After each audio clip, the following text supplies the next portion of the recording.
கல்யாணம் நிச்சயம் ஆகி பத்திரிக்கை வரைக்கும் வந்தது. ஆனா கல்யாணத்துக்கு முதல் நாள் ஆத்துல குளிக்க போன ராஜாமணி ஆத்தோட போயிட்டான்.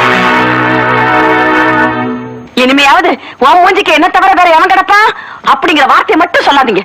ஆமா புவனேஸ்வரி, கல்யாணம் ஆகி 3 குழந்தை பிறந்ததுக்கு அப்புறம் தான் உன்னை ஒருத்த சைட் அடிச்சு டாவு கட்டினாங்கிற விஷயத்தையே வெளியில சொல்றேன். அவனுக்கும் உனக்கும் கள்ள உறவு இருந்ததா இல்லையாங்கிற உண்மைய எப்ப சொல்ல போறேன்? நான் சாகர போதா? கோடு கட்டத்தனமா பேசக்கூடாது. கல்யாணத்துக்கு முந்தைய அண்ணி ஆம்பளை தொடணும்னு ஆசைப்படுற குடும்பத்துல நான் பிறக்கல. அவன் தான் என்ன சைட் அடிச்சான்னு சொன்ன, நான் அவனை சைட் அடிச்சேன்னு சொல்லல. போதும் பசப்பாதே. இனிமே இந்த ஜென்மத்துல உன்னோட நான் பேச மாட்டேன். உன் கையால சாப்பிட மாட்டேன். உன்னோட குடும்பம் நடத்த மாட்டேன்.